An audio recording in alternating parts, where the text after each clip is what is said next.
샬롬, 우리 주 예수 그리스도의 은혜와 평강이 함께하기를 기도하고 또한 축복합니다. 오늘 함께 읽고 묵상할 말씀은 예레미야 18장 11절로부터 17절 말씀입니다. 말씀을 제가 읽습니다. 그러므로 이제 너는 유다 사람들과 예루살렘 주민에게 말하여 이르기를 여호와의 말씀에 보라, 내가 너희에게 재앙을 내리며 계책을 세워 너희를 치려 하노니 너희는 각기 악한 길에서 돌이키며 너희의 길과 행위를 아름답게 하라 하셨다 하라. 그러나 그들이 말하기를 이는 헛되니 우리는 우리의 계획대로 행하며 우리는 각기 악한 마음이 완악한 대로 행하리라 하느니라. 그러므로 여호와께서 이와 같이 말씀하시느니라. 너희는 누가 이러한 일을 들었는지 여러 나라 가운데 물어보라. 처녀 이스라엘이 심히 가증한 일을 행하였도다. 레바논의 눈이 어찌 들의 바위를 떠나겠으며 먼 곳에서 흘러내리는 찬물이 어찌 마르겠느냐. 무릇 내 백성은 나를 잊고 허무한 곳에서 분향하거니와 이러한 것들은 그들로 그들의 길 곧 그 옛길에서 넘어지게 하며 곁길 곧 닿지 아니한 길로 행하게 하여 그들의 땅으로 두려움과 영원한 웃음거리가 되게 하리니 그리로 지나가는 자마다 놀라서 그의 머리를 흔들리라. 내가 그들을 그들의 원수 앞에서 흩어버리기를 동풍으로 한같이 할 것이며 그들의 재난의 날에는 내가 그들에게 등을 보이고 얼굴을 보이지 아니하리라. 아멘. 하나님과 예레미야는 굉장히 다급하고 급합니다. 심판을 행하시고자 하는 것이 아니라 이 백성이 돌이켜서 하나님 앞에 올바른 길로 돌아오기를 원하는 간절한 기대와 소망을 갖고 계시기 때문입니다. 그런데 이스라엘 백성들은 굉장히 편안합니다. 이 말씀에 대해서 반응이 무시하는 반응. 이스라엘 백성들은 완전히 귀를 닫고 나와는 관계없는 말이라 라고 이렇게 생각을 하고 또 반응하는 모습을 보이고 있습니다. 전날에 하나님께서 예레미야를 통하여서 실제적인 상황을 통한 예언들, 토기장이가 농로에서 그릇을 만들고 있는데 그 진흙이 터졌을 때에 이 토기장이는 그 진흙을 가지고 다시 아름다운 무엇인가를 만들기 위해서 애쓴다는 것을 보여주고 하나님은 택하신 백성들을 다루는 원칙을 말씀하였습니다. 그 원칙은 하나님 말씀에 순종하면은 그들이 갖고 있는 모든 복들을 누릴 것이지만은 순종하지 아니하면은 그들이 갖고 있는 아무리 큰 복이라 할지라도 그것이 다 헛된 것이 될 것이라고 말씀을 하신 것이었습니다.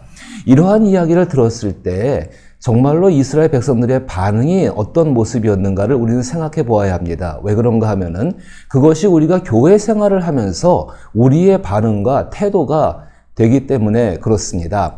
교회에서 여러 가지 문제가 생깁니다. 그 문제 가운데에서 그 문제 속에서 사람들은 이렇게 생각합니다. 나와는 관계가 없는 것이다. 혹은 그 문제를 내가 해결해야겠다. 혹은 이 교회를 떠나야겠다. 이런 생각들을 대충 하지 않습니까? 마찬가지입니다. 이스라엘 백성들의 영적인 상황, 이 상황 가운데에서 이스라엘 백성들은 이 문제가 자신들과는 관계없는 것, 즉 하나님 말씀이 자신들과는 관계없는 것, 지금 하나님은 이스라엘 백성들의 생존에 관해서 이야기를 하시는데 그것이 자신들과는 관계가 없는 것으로서 여기고 취급하고 있다는 것입니다. 교회에서 문제가 생겼을 때에 사람들은 갈등합니다. 이 교회를 떠날 것인지 아니면 그대로 있을 것인지. 오늘 이 말씀을 통하여서 한번 우리 깊이 생각해 보게 되기를 바랍니다. 왜 우리가 그런 생각을 하게 되어지고 그 안에서 우리가 어떻게 또 행동을 해야 할지를 이 예레미야를 통해서 우리는 생각을 해볼 수가 있습니다.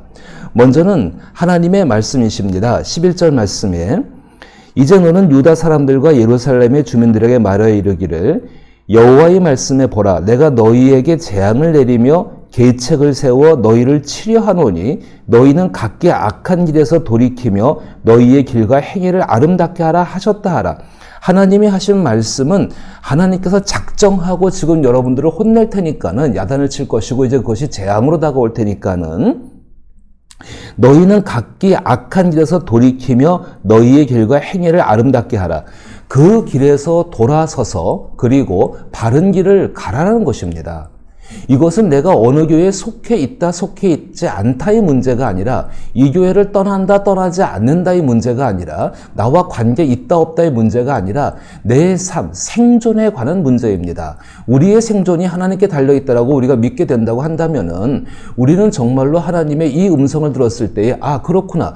내가 정말로 내 안에서의 문제뿐만 아니라 나를 둘러싸고 있는 환경의 문제를 바라보면서 그 악한 길에서 돌이켜서 바른 길을 가려고 하는 삶을 시작해야 한다는 것입니다. 바로 하나님이 원하시는 것은 그것이었습니다. 오늘 예레미야를 통해서 말씀하시는 것, 너희는 각기 악한 길에서 돌이키며 너희의 길과 행위를 아름답게 하라. 그 길에서 돌아서서 그리고 바른 길을 가라라는 것입니다. 참 이것이 쉽지가 않은 일 같습니다. 하나님께서 바로 이 길을 가게 하기 위해서 우리 인생 가운데에 때로는 고통도 주시고 때로는 낙심도 주시고 때로는 어려운 환경도 허락하실 때가 있습니다. 하나님께서 우리 가운데 원하시는 것은 하나님 앞에서 바른 길을 가서 제대로 사는 삶을 살기를 원하시는 것입니다. 이 땅 가운데 제대로 산다는 것, 정말로 하나님의 성품을 나타내고 그 하나님의 인격을 가지고서 그리스도 예수를 닮아가며 그 안에서 하나님 말씀을 이루는 삶, 자기를 희생해서라도 그 말씀을 이루는 삶을 살기를 원하시는 것입니다. 그런데 그 가운데에서 언제 자기의 문제에 집착되어 있게 되다 보면은 외부적인 것을 보지를 못합니다. 내 안에 매몰된 채로 나의 문제 가운데 붙잡혀 있습니다. 저는 이렇게 생각합니다. 이 예레미야 시대 가운데 왜 이스라엘 백성들이 이렇게 강력한 하나님의 말씀을 들으면서도 이들의 반응이 왜 이렇게 됐는가? 그 1차적인 책임은 예루살렘 성전과 제사장들에게 있습니다. 지금의 교회와 목사에게 있다는 이야기지요. 그럼 어떤 것을 강조했는가가 중요하겠죠. 그들이 강조한 것은 내적인 죄를 바라보고 그 죄를 회개함으로 내 안에서 내면의 심령의 평안을 누리라는 메시지였습니다.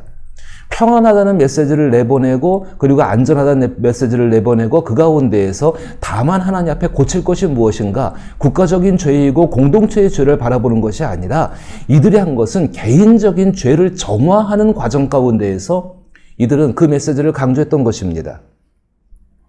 평안과 위로와 안정이 있다라고 그렇게 이야기하지만 실제 상황은 어떤 상황이었습니까?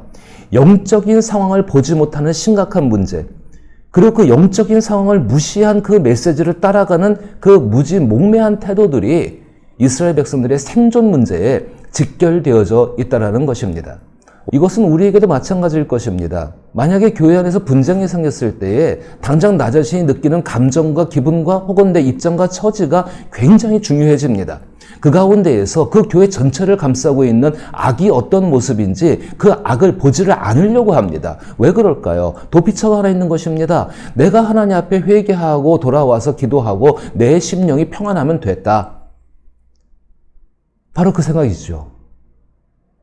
보통 현대교회 가운데는 이것을 개인 성화주의라고 부르게 되어집니다.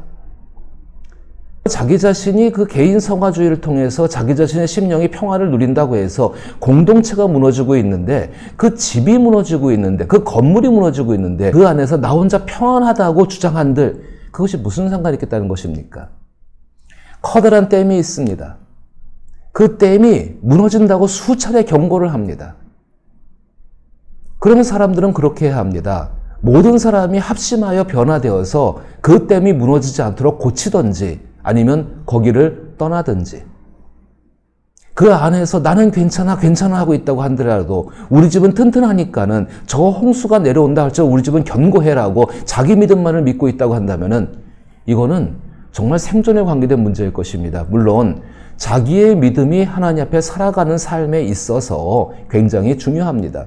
그러나 전체적인 악을 보지 못하는 믿음이라고 한다면은 그 믿음은 절름발이의 믿음이고 사실은 죽은 믿음에 해당한다는 것입니다. 나 혼자 살아남는 것이 문제가 아니라 함께 살아남는 것이 문제입니다.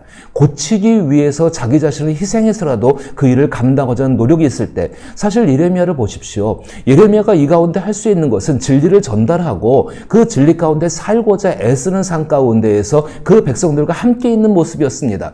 예레미야의 태도는 분명히 고치고자 하는 태도였습니다. 그 태도가 바로 우리 주 예수 그리스도의 태도 아니십니까?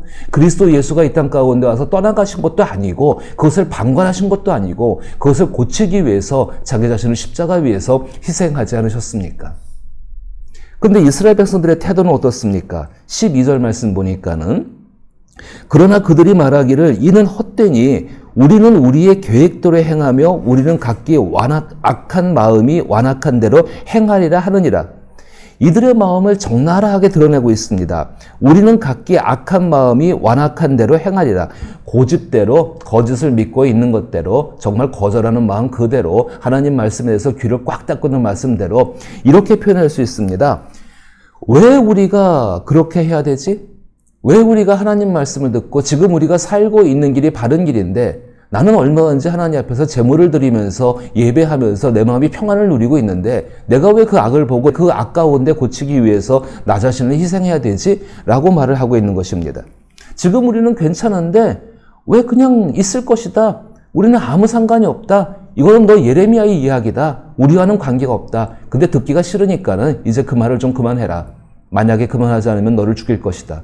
이렇게 마음먹는 것이지요. 메시지에 대한 반응이 그 교회의 영적인 것들을 좌우합니다. 그 메시지에 대해서 무관심하거나 냉소적이거나 신경을 쓰지 않는다. 정말 그것이 나와는 관계가 없고 다른 사람과의 관계만 있다. 혹은 나의 공동체와는 관계없고 다른 공동체와의 관계가 있다. 많은 사람들이 회개를 이야기하면서 이렇게 이야기합니다. 너의 죄를 회개하라. 그들의 죄는 회개돼야 된다. 그러나 정작 중요한 것은 나의 죄를 회개하고 우리의 죄를 회개해야 한다는 것입니다.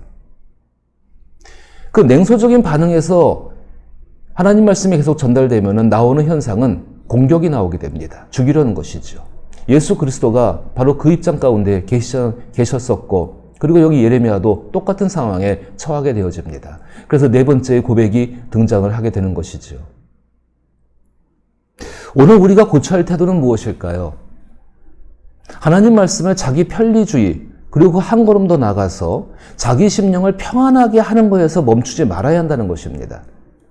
그것은 단지 시작한 것에 불과한 것입니다.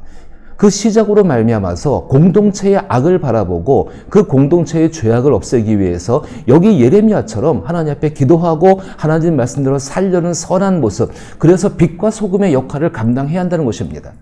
하나님께서 때로 기회를 주셔서 우리 가운데 그것들을 고칠 수 있는 지위나 자격들을 얻게 한다면은 자기를 희생해서라도 그 구조적인 악들을 해결해서 바로 그것을 통해서 하나님의 미슈파트, 하나님의 정의를 이루기 위해서 살아가는 삶을 살아야 합니다.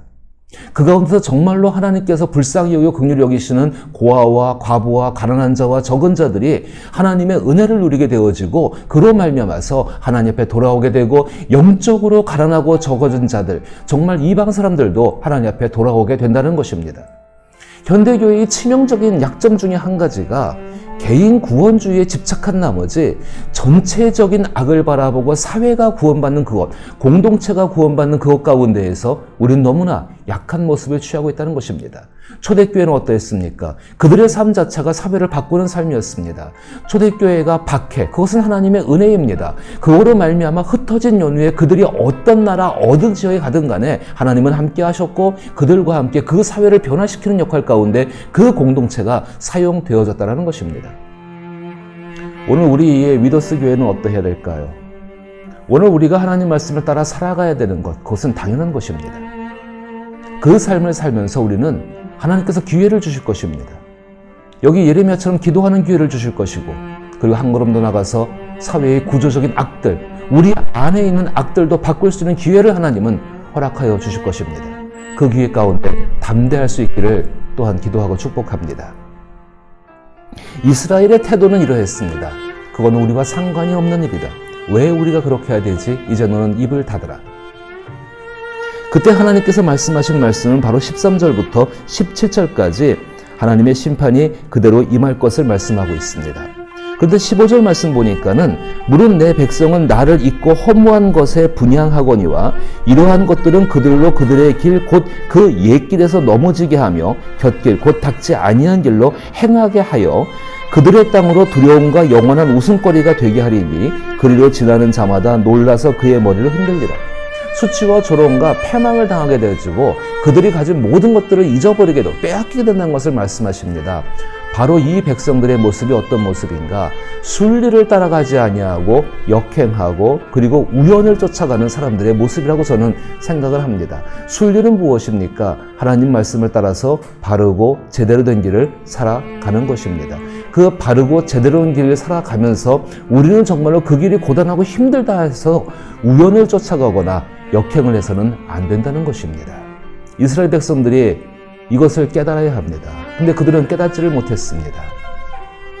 그들은 자신들의 마음에 완악한 것 끝에 붙잡혀 있어서 그들을 칭칭 감고 있는 거짓과 그리고 거절하는 것과 고집들이 그들이 그것이 진짜인 줄 알고 살았던 사람들이 바로 이 사람들입니다.